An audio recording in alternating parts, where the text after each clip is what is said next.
দর্শক, অবশেষে ব্রাজিলের সবচেয়ে বেশি গোলদাতা প্লেয়ার হয়ে এবার জিতেছেন ব্রাজিল ফুটবল ফেডারেশন থেকে অন্যতম একটি পুরস্কার নেইমার জুনিয়র। হ্যাঁ দর্শক, এবার নেইমার জুনিয়র ব্রাজিলের অন্যতম কিংবদন্তি পেলে এবং রোনালদো নাজারিওদেরও রেকর্ড ভেঙে ফেলেছেন এবং ব্রাজিল ইতিহাসের সবচেয়ে বেশি গোল দেওয়া প্লেয়ারও নির্বাচন হয়েছেন নেইমার জুনিয়র। দর্শক, ব্রাজিল দলে নেইমারের সকল রেকর্ড এবং আজকের পুরস্কার নিয়ে থাকছে বিস্তারিত আলোচনা, তাই ভিডিওটি সম্পূর্ণ দেখতে থাকুন। দর্শক, নেইমার জুনিয়র 2010 সাল থেকে ব্রাজিল দলে অভিষেক হয় এবং এখন পর্যন্ত 128 ম্যাচ খেলেছেন নেইমার জুনিয়র, যেখানে গোল করেছেন 79টা এবং অ্যাসিস্ট করেছেন 59টি। অর্থাৎ ব্রাজিল দলের হয়ে নেইমার জুনিয়র 138 গোলের বড় অবদান রেখেছিলেন, যেখানে 79টি গোল করে ব্রাজিলের পুরাতন কিংবদন্তি সবাইকে ফেলে এখন শীর্ষে অবস্থান করছে নেইমার জুনিয়র। হ্যাঁ দর্শক, বর্তমানে ব্রাজিল দলের সবচেয়ে বেশি গোলদাতা প্লেয়ার হলো নেইমার, যেখানে দ্বিতীয় স্থানে আছে ব্রাজিলের 3বার বিশ্বকাপ জয়ী পেলে। হ্যাঁ দর্শক, পেলে 92টি ম্যাচ খেলে করেছেন 77 গোল এবং পেলে ব্রাজিল দলে অভিষেক হয়েছিলেন 1957 সালে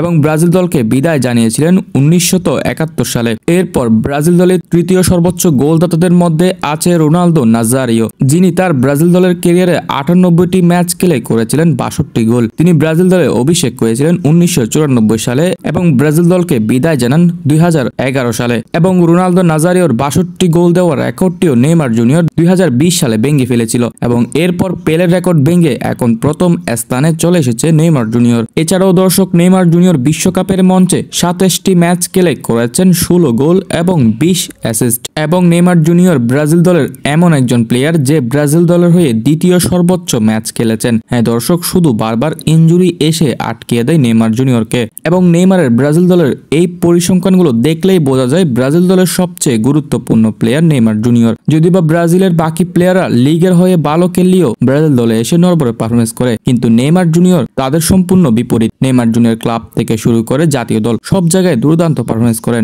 যেগুলো তার পরিসংখ্যান দেখলে একদম ক্লিয়ারলি বোঝা যায়। দর্শক, নেইমার এত রেকর্ডের পিছিয়েও একটি জায়গায় বারবার আটকে যায় নেইমার, তার নাম হলো ইনজুরি। বারবার ইনজুরিতে পরে দল থেকে ছিটকে যান নেইমার। এটি নেইমারের ক্যারিয়ারের সবচেয়ে বড় বাধা।